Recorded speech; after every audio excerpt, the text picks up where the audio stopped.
Bonjour et bienvenue dans 60 ans, 60 regards, une émission consacrée au 60e anniversaire des relations diplomatiques entre la France et la Chine. Dans le domaine de la nutrition animale, rien de mieux qu'Adiceo pour illustrer l'extraordinaire réussite de la collaboration franco-chinoise. Cette belle histoire industrielle est aussi et avant tout une belle aventure humaine. Aujourd'hui, nous allons demander à Fabien Siguier, vice-président exécutif du groupe Adiceo, de nous raconter cette belle aventure humaine franco-chinoise. Fabien Siguier, bonjour. Bonjour Camille. Merci d'être venu jusqu'à nous. C'est un plaisir. Eh ben dis donc, vous êtes venu en bleu, blanc, rouge. Bleu, blanc, rouge de la France et le rouge, couleur de la Chine, la rencontre de deux mondes. Voilà, tout un symbole, n'est-ce pas? Tout un symbole. Le grand public connaît bien des marques comme L'Oréal ou LVMH, mais le grand public ne connaît pas forcément Adiceo, qui mérite pourtant d'être connu dans le monde entier, à mon avis. C'est aussi votre point de vue, n'est-ce pas? Eh bien, pour commencer, est-ce que vous pouvez nous raconter brièvement l'histoire d'Adiceo? Adiceo est une société qui est née en 1939, donc il y a une très grande histoire. Et je vais commencer par vous parler de sa finalité. 1939, un ingénieur français dans le sud de la France, dans la ville de Commentry, trouve la formulation d'un acide aminé de synthèse qui s'appellera la méthionine. Et cet acide aminé de synthèse, il a une propriété particulière, c'est qu'il permet aux animaux d'élevage d'augmenter leur capacité de transformation du végétal en protéines animales. Et ça pour tous les animaux d'élevage. Et aujourd'hui, ce produit qu'Adiceo a inventé est devenu obligatoire pour permettre de nourrir la planète de façon responsable. Parce que grâce à cet acide aminé de synthèse, on est capable de transformer plus efficacement les végétaux ingérés et donc de prélever moins de ressources naturelles sur la planète. Également de limiter les émissions de méthane et les rejets que font les animaux d'élevage.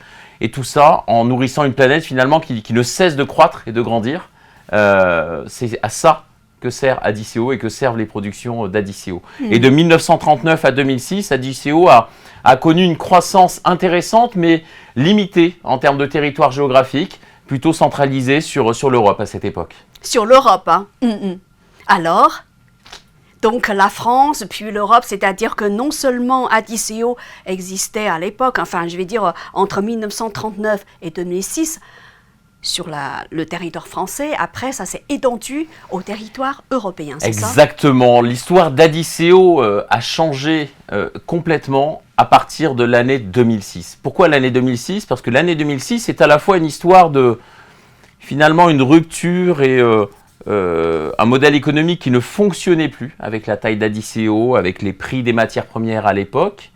Et c'est à ce moment-là qu'un investisseur s'est présenté pour reprendre la majorité des parts d'Adiceo. Et cet investisseur, c'était le groupe Blue Star Chem China, un groupe chinois. 2006, c'est le début d'une nouvelle aventure pour Adiceo et d'une nouvelle dimension à l'extérieur du territoire européen, avec une expansion extrêmement rapide. Ça veut dire que le groupe chinois Blue Star, n'est-ce pas, a racheté Adiceo, hein? Exactement, c'est ça. Le groupe Blue Star a pris l'ensemble des actions d'Adiceo en 2006, puis a accompagné Adiceo dans une ambition de développement plus international pour sécuriser aussi la chaîne alimentaire dans toute la zone de l'Asie et de l'ASEAN. La première mission qu'a confiée ce nouvel actionnaire à Adiceo a été de construire une usine dans la ville de Nanjing, chose qui a été faite en 2015. Cette construction d'usine a ouvert à Adiceo l'ensemble du marché de l'Asie-Pacifique, de l'Asie, de l'ASEAN. L'Asie-Pacifique, hein, non seulement le marché chinois, Exactement. mais aussi celui d'Asie-Pacifique. Hein. Exactement. Ça a vraiment été un élément transformateur finalement.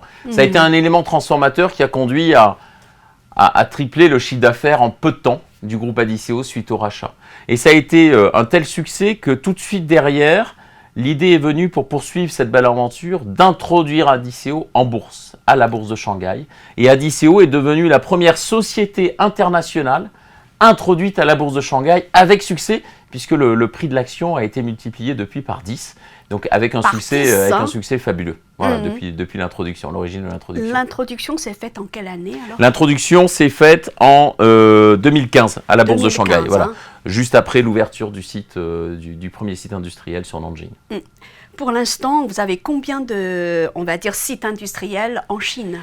Alors, Aujourd'hui, nous avions ce site historique de 2015 à Nanjing.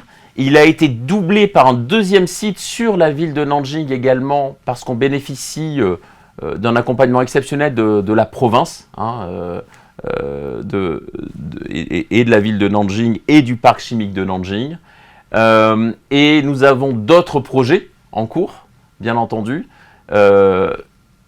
Plus au sud de Nanjing, à Lishui, dans la ville de Lishui, qui est une ville stratégique pour le futur de l'agroalimentaire. Et donc tout naturellement, on va investir là-dedans, dans cette ville. On est en train de construire une usine qui ouvrira d'ailleurs début 2025, en janvier 2025, sur des spécialités, des éléments plutôt proches des biotechnologies, des ferments, des enzymes. Puis on a un autre site qui a été lancé en termes de construction dans le sud de la Chine, cette fois, sur une nouvelle plateforme chimique et gazière à Guangzhou, dans le sud de la Chine, et qui, elle, ouvrira en 2027. C'est un site de chimie qui est beaucoup plus lourd à construire et qui ouvrira du coup en 2027. Donc beaucoup de projets de construction en Chine. Déjà une usine qui a été doublée en taille, du coup. On a 2 usines sur Nanjing, une à Lishui, une à Guangzhou, et on a également un site de production. Nous avons racheté un compétiteur à Nantong, donc au nord de Shanghai. Vous ne cessez de vous étendre sur le territoire chinois. Et vu votre taille, est-ce que vous avez des projets de construction d'usines en dehors de la Chine, mais tout en restant sur la zone Asie-Pacifique? Alors, en fait, on a 2 choses là. Pourquoi est-ce qu'on continue à croître comme ça? Pourquoi est-ce qu'on continue à construire des usines? Parce que la population mondiale augmente. Tous les jours, dans le monde, on a une augmentation de la population mondiale de 200 000 personnes nettes par jour. Plus de 200 000 personnes nettes tous les jours. Ces personnes-là, il faut les nourrir. Leur niveau de vie augmente également, ils ont plus de pouvoir d'achat, donc ils ont l'accès à une alimentation protéinée. Donc notre mission à nous, c'est de nourrir la planète, donc on a besoin de plus de capacité de production de façon à pouvoir répondre aux besoins. Et enfin, notre actionnaire, qui est un actionnaire très orienté sur le long terme et le développement durable, nous donne les moyens aussi, il nous flèche vers des productions plus durables. Et donc non seulement on construit des usines, mais également en Europe par exemple, on décarbone nos usines et nos plateformes existantes. Ouais. On baisse les émissions de CO2, on change les formulations de nos productions pour avoir des matières premières plus responsables également, de façon à décarboner globalement notre industrie. Augmenter nos capacités de production, produire plus pour nourrir toujours plus de monde, mais en même temps baisser notre empreinte de CO2. Et ça, c'est grâce à une vision et un actionnariat long terme finalement et durable. En fait, ce que vous produisez, ça permet de nourrir tous les animaux domestiques? Tous les animaux d'élevage. On est vraiment ciblé sur la problématique de permettre d'avoir accès à toute la population mondiale à des protéines animales de qualité, que ce soit de la viande ou du poisson. Mais ce sont des animaux d'élevage parce que l'alimentation doit être contrôlée. Puisque nous, on augmente la performance dans la digestion. Donc avec moins de végétaux, on a le même effet, le même impact positif sur la croissance de l'animal. Voilà. Et donc ce ne sont pas les animaux domestiques, on ne fait pas les animaux de compagnie par exemple. Parce que là, il n'y a pas d'alimentation contrôlée et on se retrouverait avec des animaux énormes et en mauvaise santé. Mais est-ce que vous pouvez expliquer à des téléspectateurs qui vous regardent mais qui ne connaissent pas forcément en quoi consiste, on va dire, la formule chimique en fait de votre produit magique? Est-ce que vous pouvez nous résumer en quelques mots en quoi ça consiste et surtout en quoi consiste son originalité? Alors, je n'entrerai pas dans la formule chimique, voilà.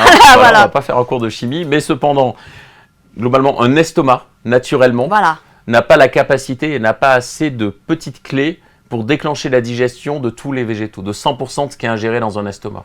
Et donc, une grande partie de ce qui est ingéré par un animal va ressortir non digéré, gaspillé, en fait. Et donc, nous, on rajoute des petites clés magiques pour augmenter, du coup, la digestion, pour augmenter, passer peut-être de 50% à 70% ou 80% de ce qui est ingéré, que ce soit transformé. Donc on ne nourrit pas l'animal, mais on rajoute des clés qui permettent une digestion plus efficace, pour un petit peu illustrer. Voilà. Mais c'est ça en fait, ça veut dire qu'il n'y aura plus de gaspillage.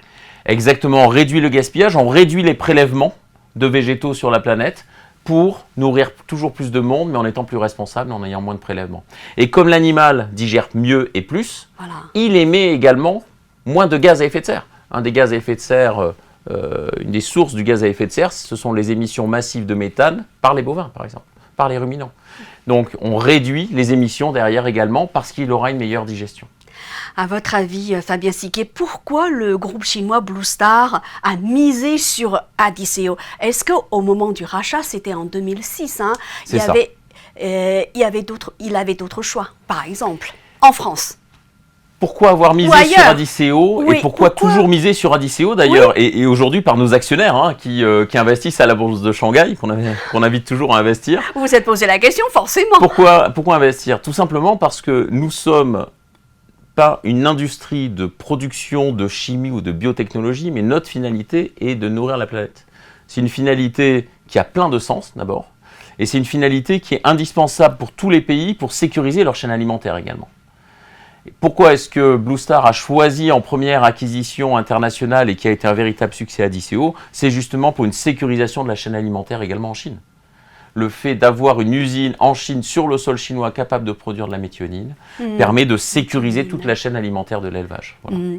Alors, si j'ai bien compris, au moment du rachat, vous aviez un chiffre d'affaires de 500 millions d'euros, c'est ça? C'est cela, tout à fait. Et aujourd'hui, quel est votre chiffre d'affaires? Alors aujourd'hui, on est en moyenne à 2 milliards d'euros de chiffre d'affaires annuel. 2 milliards d'euros. Donc on a multiplié par 4 en fait, depuis l'histoire du rachat de notre chiffre d'affaires. Ouais. Et le profit a même été multiplié par 5. Donc on a encore plus multiplié le profit. L'autre caractéristique, peut-être pour quelques chiffres, cette croissance-là de chiffre d'affaires, elle se fait non seulement sur le cœur de métier historique de la méthionine, dont j'ai parlé depuis le début, c'est ça. Mais elle se fait aussi sur un nouveau métier, sur une nouvelle solution.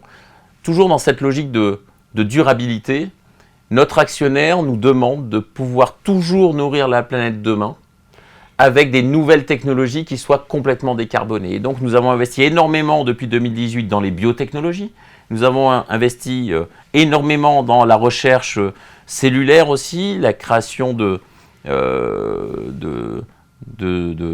cellules et de bactéries pour avoir les mêmes propriétés que ce que peut avoir la méthionine chimique, des biotechnologies, les probiotiques aussi pour la santé des animaux de façon naturelle et sans antibiotiques. Tout cela pour augmenter encore une fois la performance dans la digestion et la santé des animaux. On est vraiment performance, digestion et santé des animaux et permettre du coup une alimentation plus raisonnable. Donc aujourd'hui, ce nouveau business, par exemple, quand je vous parle de 2 milliards, ce nouveau business, c'est à peu près 24% du chiffre d'affaires est fait avec un nouveau business. Donc c'est non seulement la croissance du business historique, mais c'est en plus cette diversification sur une activité plus durable, complémentaire, autour des biotechnologies. Il me semble, en vous écoutant, que votre activité industrielle se situe essentiellement sur le continent chinois, je me trompe? On est à peu près aujourd'hui, je dirais 50% sur la Chine, 50% sur l'Europe, en termes de grandes plateformes de production. 50% sur la Chine. 50-50, voilà. Ouais.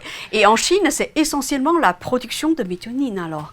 En Europe aussi. En Europe aussi. On est vraiment 50-50 en termes de plateforme aujourd'hui.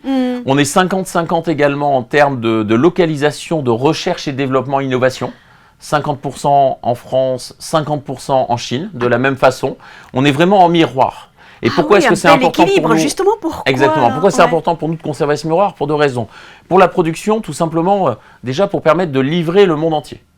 Dans un monde qui connaît des tensions un petit peu croissantes, c'est important d'avoir des localisations géographiques différentes pour les sites de production, de façon à pouvoir continuer à nourrir la planète et à délivrer l'ensemble des pays clients. On est présent dans à peu près 80 pays aujourd'hui, 80 pays, avec 4200 clients. Voilà. Deuxième élément, pour la recherche et développement, pareil, nous avons ce miroir. Pourquoi? Parce qu'il y a une énorme complémentarité entre les profils.